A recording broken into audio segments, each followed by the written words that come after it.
जय महाकाल। क्या आप सेपरेशन की पेन में से गुजर रहे हैं? सेपरेशन की पीड़ा को क्या आप एक्सपीरियंस कर रहे हैं, या फिर आपने कभी सेपरेशन की पीड़ा को अनुभव किया है? जब हमारे प्रियजन हमसे बिछड़ जाते हैं, तब हम इस पीड़ा को अनुभव करते हैं। बहुत बार जब हम इस पीड़ा से गुजरते हैं, तो एक डीप इंटेंस पेन हमें हमारे हार्ट सेंटर में, हमारे हार्ट चक्र में फील होता है। तो ये जो सेपरेशन की पीड़ा होती है, वो हम कब कब एक अनुभव करते हैं। हमारे इस लाइफ टाइम में, हमारे पूरे जीवन काल को हम अगर देखें, इंट्रोस्पेक्ट करें, तो हमें समझ में आएगा कि बचपन से आज तक हमारे जो भी अनुभव हुए हैं, इनमें हमने इस पीड़ा को फेस किया है। जैसे बचपन में अगर आपके दोस्त की ट्रांसफ़र हो गई समझो, तो वो जब गाँव से चला गया, तो हमने उस वक़्त जो पीड़ा को सहन किया, जिस पीड़ा में से हम गुज़रे, वो सेपरेशन का पेन था। जब हमारा दोस्त हमसे बिछड़ रहा था, तब हमें बहुत दुःख हुआ। बचपन में हमारे स्कूल के फ्रेंड्स जब हमसे बिछड़ गए और वो दूसरी तरफ चले गए, तो वो जब हमने फेस किया, वो हमारा सेपरेशन का पेन था। जैसे कॉलेज के वक्त स्कूल के फ्रेंड दूसरे स्ट्रीम में चले गए, उन्होंने दूसरी स्ट्रीम ले ली, दूसरी शाखा ले ली, और हमसे वो बिछड़ गए। या फिर शादी के बाद लड़की जब ससुराल चली जाती है, तो जब वो ससुराल जाती है, उस वक्त वो जो अनुभव कर रही है, जिस पीड़ा में से वो जा रही है, उसको रोना आता है, घर वालों को भी रोना आता है। तो वो जो पीड़ा सहन कर रहे हैं, फेस कर रहे हैं, वो सेपरेशन की पीड़ा होती है। अ, सीखने के लिए हमारे बच्चे दूसरे गांव को जाते हैं, दूसरे शहर में जाते हैं, उस वक्त जो पीड़ा हम फेस करते हैं, वो सेपरेशन की पीड़ा होती है। वैसे ही जब हमारे प्रियजन जिनसे हम प्रेम करते हैं, वो अगर दूसरे दूसरे से उसकी शादी हो जाए, या फिर वो बिछड़ जाए, तो हमें जो पीड़ा सहन करनी पड़ती है, वो सेपरेशन की पीड़ा होती है। और उससे भी ज़्यादा जब हमारे प्रियजन जिनसे हम प्यार करते हैं, वो प्रियजन हमसे मृत्यु की वजह से अगर बिछड़ जाए, तो वो सबसे बड़ी पीड़ा होती है सेपरेशन की। वो शोक होता है, ग्रीफ होता है।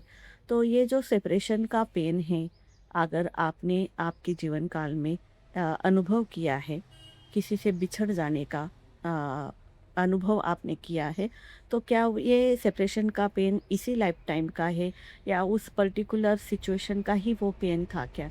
तो नहीं, वो जो पेन है, और वो पेन आपका आपके पिछले जन्मों से कैरी होकर आप तक पहुंचा है।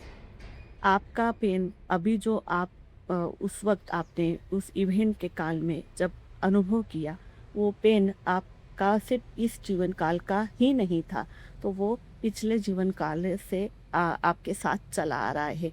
उस वक़्त भी आपने उस पेन को दबा दिया था, सप्रेस कर दिया था, या फिर उसको रिकॉग्नाइज़ नहीं किया था।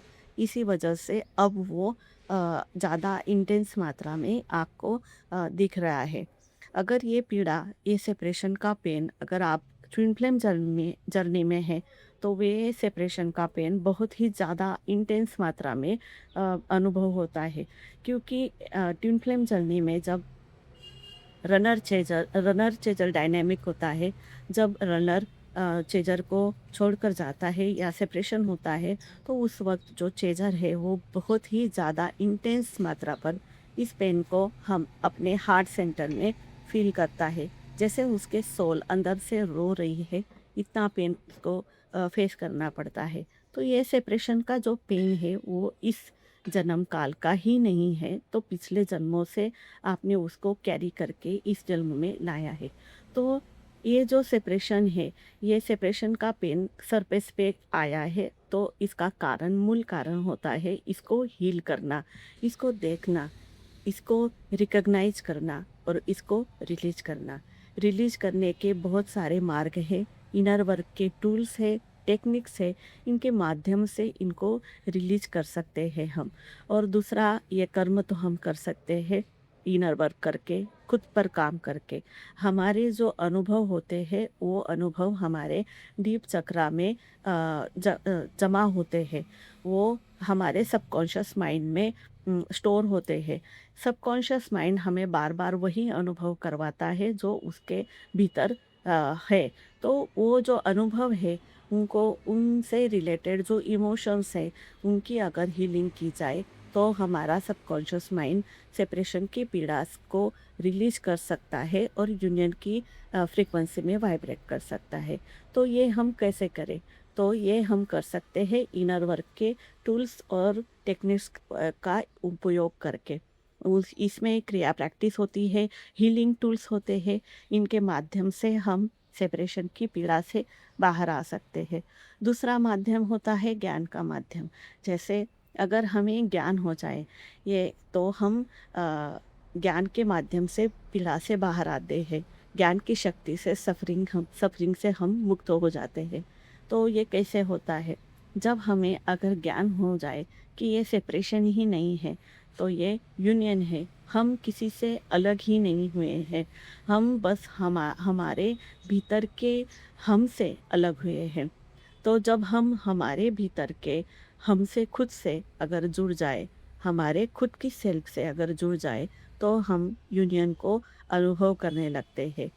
तो ये सेपरेशन जो बाहर की तल पे रियलिटी में हमें दिखाई दे रहा है, यूनिवर्स हमें दिखा रहा है, तो ये हमारे भीतर ही है। इसीलिए वो हमारे रियलिटी में हमें दिख रहा है।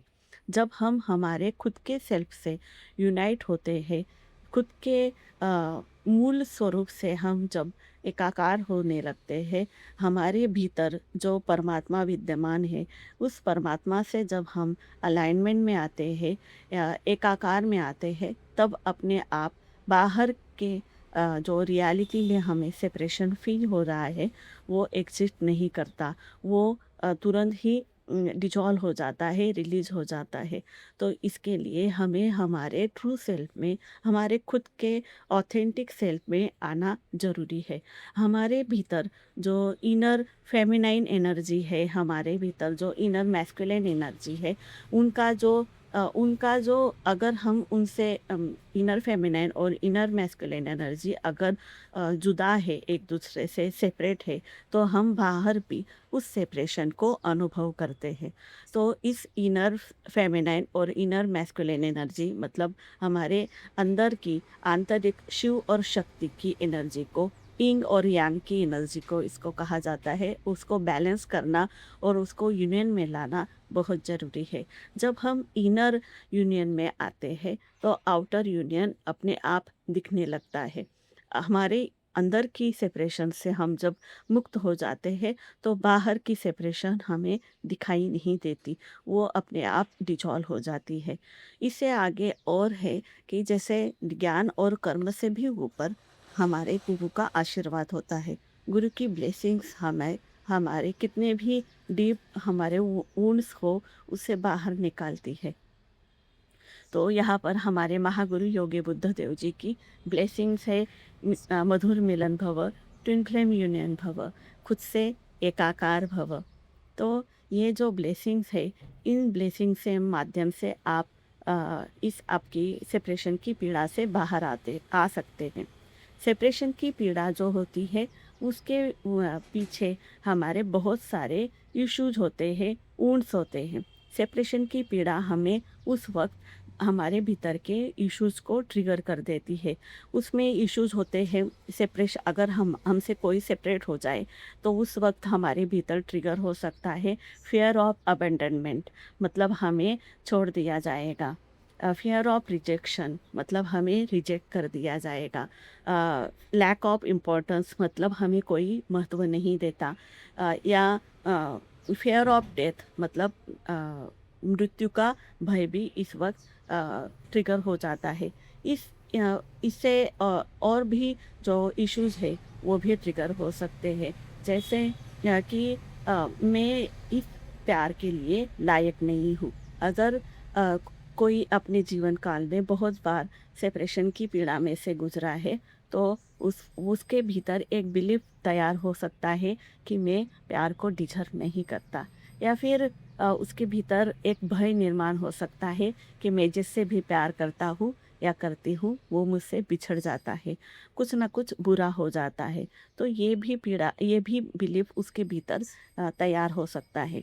इस बिलीफ के कारण ये जो बिलीफ्स है, ये जो इश्यूज है, ये इश्यू सब सेपरेशन की उस वक्त ट्रिगर हो जाते हैं और बहुत ही ज़्यादा मात्रा पर वो सरपस पर आ जाते हैं।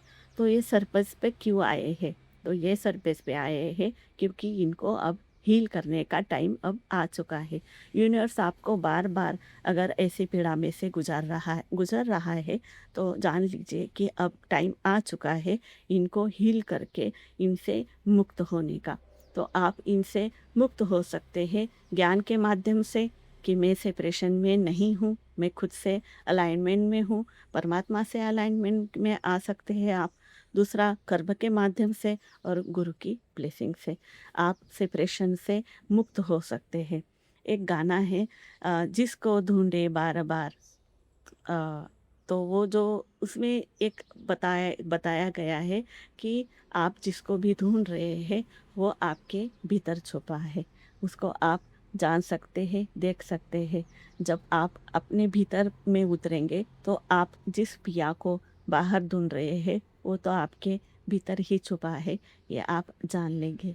जिसको ढूंढे बाहर बार वो बैठा है भीतर तुपके, तेरे अंदर एक समंदर क्यों ढूंढे चुपके चुपके, अकल के पर्दे पीछे कर दे, अकल के पर्दे पीछे कर दे, घूंघट के तल छोड़ दे, तुहे पिया मिलेंगे, पिया मिलेंगे, तुहे पिया मिलेंगे, मिलेंगे, मिलेंगे। Your best.